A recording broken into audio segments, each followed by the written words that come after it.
year 2022-2023, the National Treasury shall ensure that all requests for reallocation and additional allocation do not exceed the 10% threshold per program as outlined in Section 43, 2A of the Public Finance Management Act and attendant regulations. 2, Honorable Speaker, that by the end of December 2022, the National Treasury should review and update the framework for the implementation of the donor-funded programs and align them to the budget cycle to enhance absorption of donor-funded development expenditure in line with the Busan Partnership for Effective Development Cooperation of 2021. Honorable Speaker, you will see that in the attached report, you will see that there are a lot of deductions in relation to the donor funded, and the common answer was that there was low absorption. Honorable Speaker, is something that needs to be addressed urgently. And 5, Honorable Speaker, that in line with the PFM Act and related regulations, the National Treasury should develop and fully enforce guidelines to deter the continued spilling of pending bills and report to the House on the progress by the end of December 2022. These guidelines should include commitments without budgetary provisions, and that the pending bills at the close of any financial year should not be higher than those that were there at the commencement. Honorable Speaker, we have seen a trend where each and every year, Honorable Speaker, we have been piling, these debts, these pending bills, Honorable Speaker, and at some point, Honorable Speaker, if not addressed, they might become a national crisis. Honorable Speaker, the committee also noted that under Article 223, that Kenya shilling 27,257,307,265 was spent under Article 223 of the Constitution as outlined in the schedule that we have actually attached, Honorable Speaker. But also, the disbursement did not commensurate with the article. There are some funds that were still indicated under 223. However, the funds were not released to the entities. That the additional Kenya shilling 70,847,524,597 as contained in the schedule 1, 2, and 3 and 4 and 1, 2, and 3 forms the basis of the second supplementary bill 2022. Honorable Speaker, with that, Honorable Speaker, I beg to move, and as I move, I want to thank again your office, the office of the clerk, and my committee team, the entire budget team, and also the chairs of the various teams, the various departmental committees who, Honorable Speaker, despite the short notice, they were able to process the second supplementary. I want to move and request the Honorable Nyamita, the MP for Uriri, to second. I thank you, Honorable Speaker. Member for Uriri, Honorable Mark Nyamita.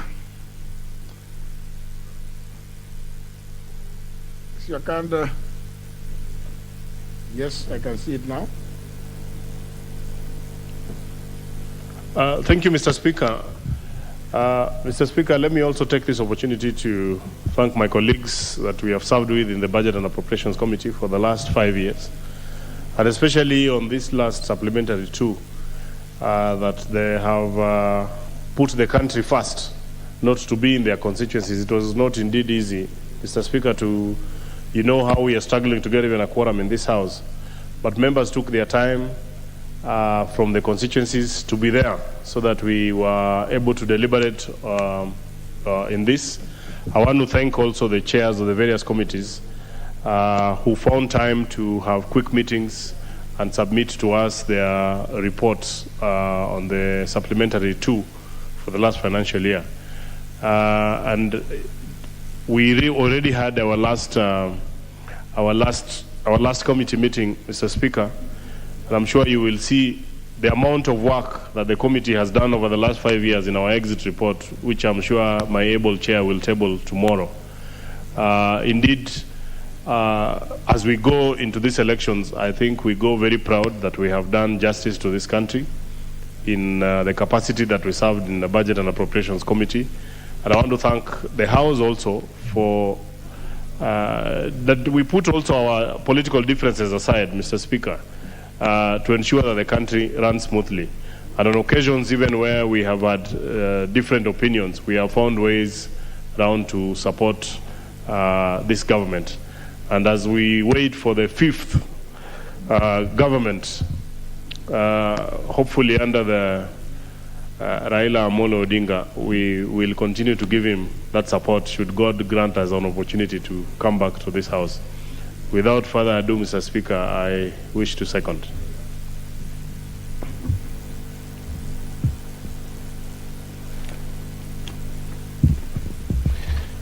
Now, members, I propose the question, which is that the House adopts a report of the Budget and Appropriations Committee on the Supplementary Estimates 2 for the financial year 2021-2022, laid on the table of the House on Tuesday, 7th of June 2022, and pursuant to the provisions of Article 223 of the Constitution and standing under 243, 1. Approves an increment of the total expenditure for financial year 2021-2022 by Kenya shillings 70 billion 847 million 524,587, being current estimates of Kenya shillings 65 billion 12 million 661,186 and capital estimates of Kenya shillings 5 billion 861 million 863,411 in respect to the votes as contained in the attached Schedule 1. Number 2, approves Kenya shillings 27 billion 257 million 307,265 for financial year 2021-2022 spent under Article 223 of the Constitution and as contained in the attached second schedule. And 3, resolves that the attached schedules form the basis for the introduction of the second Supplementary Appropriations Bill 2022. Honourable members, it looks like what? Member for Kigumo. Honourable Wangari, you want to contribute to this? Very well. Yes. Thank you, Honourable Speaker. I rise to support the report of the Supplementary Appropriation 2 that the Chair of our Budget Committee has just tabled. Honourable Speaker, I also want to join my colleagues who have thanked your office for the support that the Budget Committee has continued to receive in its very demanding task of oversighting the Treasury on the area of budget appropriation. Honourable Speaker, we as members have gone through and sat with the Treasury on most of the issues regarding the supplementary estimates. A lot of them were adjustments for projects that needed to be prioritized and needed to be given support for completion. So, you have heard even some of the speakers who had risen to speak on the early appropriation bill saying that at this time the Treasury has really reached out to ensure that there's what we can call equal distribution of resources to ensure that it reaches all the parts of this country. A lot of the constituencies and members who are in this House can attest to very many projects on areas of infrastructure that would otherwise have been left without being completed, and areas of education. And so this bill is coming in to ensure that those projects are completed, they're completed on time, they do not attract penalties that would otherwise be loaded on by the contractors for non-payment. So, Honourable Speaker, you remember like the area of the universal health care has been very dear to the Jubilee administration, and particularly His Excellency the President, and so a lot has gone into this area to ensure that hospitals like in the slum areas. You've seen like what has happened in Nairobi. A lot of hospitals, level 2 and level 3 hospitals have been completed to ensure that there is less overloading onto the referral hospital, which is Kenyatta National Hospital. So most of the issues that the supplementary bill seeks to address are areas that are so critical to our country, that are so critical to the development of the infrastructure support, upon which we believe the incoming government, which we are so hopeful will be headed by Baba the Fifth, is going to build onto the infrastructural development that the current administration has done, and most of what these supplementary bills seek to conclude. So, Honorable Speaker, I want to support with those words and to say that I'm happy when I heard a lot of the remarks that came from the floor when we were looking at the appropriation bill. Members openly saying that they have felt the work of our committee and the way we have interfaced with Treasury to ensure that projects across the country in almost every constituency are being considered for budgetary support. I'm very happy with the leadership of our chairman.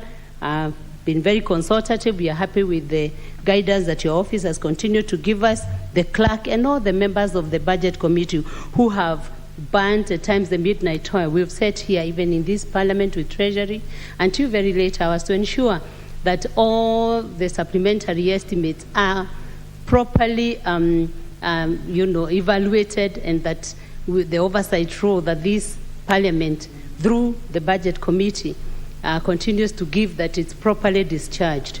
And so with those few remarks, Honorable Speaker, I beg to support. I thank you. Vice Chair, the Honorable Shinali.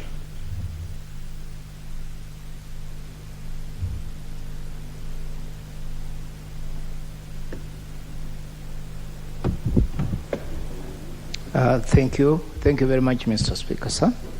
Mr. Speaker, sir, I really appreciate for you giving me this chance to add my voice on supplementary budget, supplementary estimates 2 for financial year 2021-22. Mr. Speaker, first of all, I want, Mr. Speaker, to thank also the Budget Committee members who have taken their time out of their busy schedule to come and, Mr. Speaker, following your direction to work on supplementary 2 so that it's here very fast, Mr. Speaker. Mr. Speaker, this is hard times. Our country is facing many challenges, Mr. Speaker, as a result of maybe the Russia-Ukraine war, Mr. Speaker, and Mr. Speaker, there is the drought medication, Mr. Speaker, that have made life of the normal Kenyan and even middle class Kenyans a bit difficult, Mr. Speaker. Mr. Speaker, this supplementary 2 that seeks to provide Kenya shillings 70 billion, 70 billion, 0.87 million, Mr. Speaker, to make sure that number 2, there is expenditure to cushion, Mr. Speaker, the rising economy in terms of fuel subsidy, Mr. Speaker.